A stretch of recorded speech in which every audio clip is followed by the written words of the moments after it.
Hello everybody, this is Sylvain Rochon. Happy to be here for another week. I'm a little bit late because I was off on a holiday over the weekend. But this week I'm not going to be talking about technology. I'm going to be talking about some philosophy because something came up over the weekend. It always does. But this is really, really important for our future. I want us to have a beautiful future full of great things, great technologies. We want to be free of labor. We want to have a great time. But we can't have a great time if we are blown up. And yes, you guessed it, I'm talking about nuclear weapons in particular. In March this year, an organization called the International Committee on the Abolishment of Nuclear Weapons, from my understanding, it's part of the UN or the committee within the UN. It was signed by 130-odd countries, yes, to negotiate at the end of June a new proposal about the removal to bring down to zero the amount of nuclear weapons present on the planet. That sounds terrific to me, and I wrote a whole blog about some of the details about the Non-Proliferation Treaty that's been up and running fairly successfully since 1968. That most countries except, I believe, 4 did not sign, current countries. I wrote a blog about it, so you can look at the link down below. Right now, on the video, what I want to talk about is I want to talk about the actual problem with this and the situation. There's 130-some countries that signed, yes, we want to negotiate this to make it essentially illegal to have nuclear weapons over a number of years, and of course there's a timeline plan to for the countries that do have nuclear weapons currently to eliminate them all. So actually commit to a timeline to do it, because the Non-Proliferation Treaty has been accepted by all the countries that have nuclear power, nuclear weapons and things like that. But within that treaty there is a very relaxed timing of reduction of nuclear weapons, as well as the avoidance of proliferation, which is the proliferation part, where they're not supposed to give nuclear technology, and no other countries that signed it should develop such weapons, and so on and so forth. So you have all this good stuff, but there's no timeline.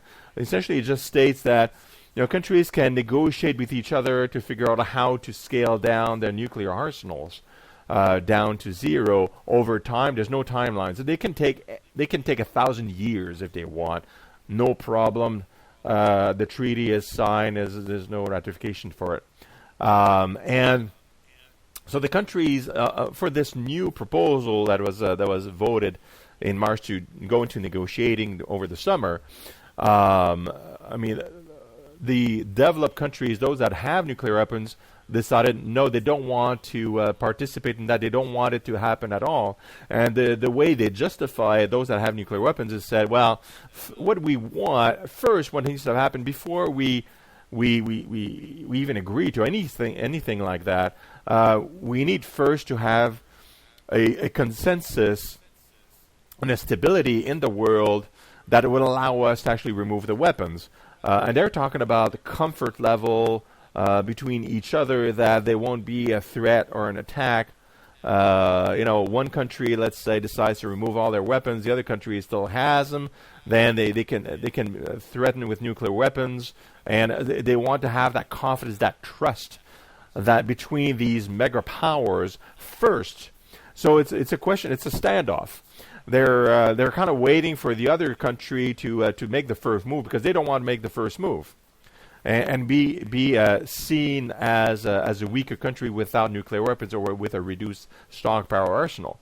And the sad thing is that state will never happen, because one of the reasons why there is mistrust is because they have nuclear weapons. That's part of the mistrust. That's part of the reasons why you have the other countries that are trying to push this ban in, because they don't have it, and they're not allowed to develop them because they signed the Non-Proliferation Treaty, so they're not allowed to develop them, and they're being threatened by nuclear weapons by the major powers. So they can't really push back economically in any kind of sense, because otherwise there's always a Damocles sword over their heads. Well, we have nukes. We have a lot more power than you. If we wanted, we could just drop a nuke over your head. I mean, that's very threatening. So the confidence is not there because of the friggin' nuclear weapons. Well, it's more complicated than that, of course, but that's part of it. So, and some of the other countries that either abstained or said no, that don't have nuclear weapons, basically they're saying, well, if the major powers that have nuclear weapons don't want to negotiate, what's the friggin' point? So I'm saying no, I don't want to participate because I'll be wasting my time. And I'm posting the links down below where you can see actually the responses for each country, their official responses, and who voted yes or no. You can see all that. You can see the proposal. All the links are there. You can look at it for yourself. It makes a lot of sense. My blog describes it in summary, so you can check that out. It makes a lot of sense. The most beautiful part of this is Sweden. Sweden said yes. It's a major power in Europe. Most of the powers in Europe said no for the both, either because they have nuclear weapons and they say, well, we need the other guys to reduce their arsenals before we want to entertain anything, or they say, well, we won't participate because it's going to be a waste of time. And Sweden had a different stance. They said, look, this is something we all want. By the way, every country agrees that nuclear weapons is a bad thing. It's a bad thing to have. There seems to be an official political consensus on that. Great. Sweden agrees with that. But they also say, look, I mean, we just got to try to do a prohibition because everybody agrees. So let's do it. Let's friggin' agree and let's put it on paper. We agree. Let's put plans. Let's put timelines in place. This new agreement is not a replacement for the Non-Proliferation Treaty. It's an addition that enforces legally the countries to actually do something about it. And they're saying in the last number of years, the bigger powers with nuclear weapons have not been reducing their stockpiles. In fact, they've been doing more development to make the nuclear weapons more powerful. In fact, the nuclear weapons by Russia and the U.S. are 3,000 times more powerful than the ones used in Hiroshima now. They don't need a big stockpile, but they do still have a big stockpile. We're talking about 1,000 nukes per side, and they're each 3,000 times stronger than Hiroshima. A huge danger. It's terrible. It's very, very, it's nuts. So Sweden is just saying, let's just do it, work with it. That's how we're going to get it done. It's like if we decide, well, it's not a good time, or we need to wait for the others, nothing's going to happen. And that's the right attitude to do. Now, here's the thing. Now, as citizens like ourselves, we want to see a nice future. We want to see all these beautiful things we're talking about, like renewed energy. We want to have automation. We want to have AI. We want to be out of work and doing what we want to do while still being safe and having food all day long and things like that. We want to see our future happen. We want to live forever. Longevity research, all that stuff. It won't happen if we blow ourselves up. And if this negotiation doesn't go well in June, that's going to be another indicator of unwillingness to negotiate. It's going to remain a presence of nuclear weapon on the planet. The countries, it's going to be a clear message to the countries that are trying to pass this, that don't have nuclear weapons, that are minor players, that they should get nuclear weapons themselves. Now, get out of the Non-Proliferation Treaty and develop their own nukes, because the power is unequal. They want to have the carrot as well. They want to be able to say, hey, U.S., I can smuggle that in, or I can hurt you just as bad as you can hurt me. So stop putting that sort of Damocles over our heads, like using it as a bargaining chip and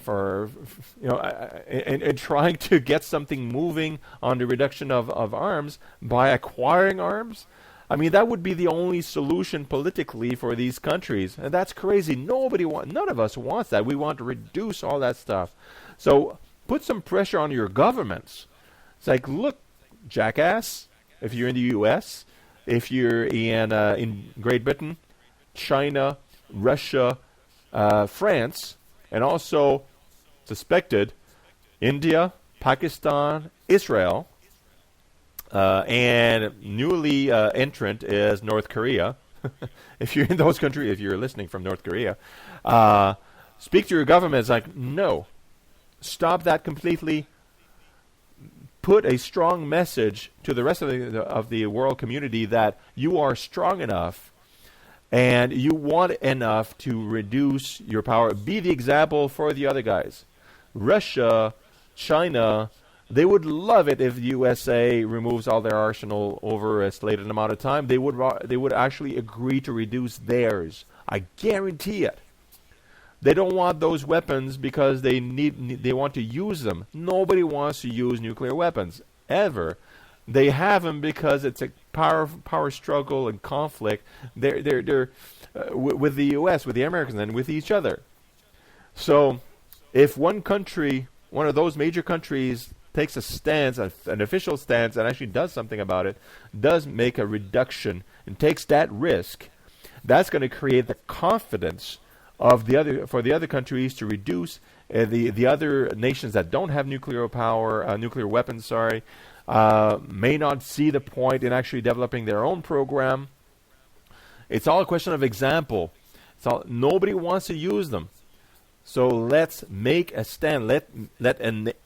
Give a clear message to your governments to vote yes and to participate in the negotiation in that new proposal that's going to be negotiated during the summer, and get that thing signed in addendum to the Non-Proliferation Treaty, and get some timelines officially set for all the major powers to remove all those nuclear weapons and make it prohibited to research, develop nuclear weapons in the future, because that's also part of that proposal. It's a very strong proposal. The ideology is great.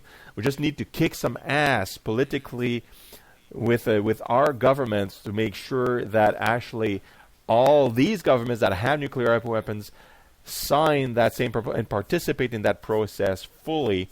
The other established countries that said no or abstained on the premise that the major powers would not participate. They would participate in that case. There's official statements to that effect. And we can aim towards a better, safer future for us all. So, you know your social responsibility. I know this is not about technology and neat things. I'm gonna go back to that next week. This is really, really important because the vote is, they start negotiating that on June 15th. And we need to get all the major countries on board with that. They have to be on board with that. Otherwise, okay, the countries that have no nuclear weapons agree together to not proliferate or to not make new ones. It's useless. It is pointless. Let's make it happen, guys. Bye-bye for now.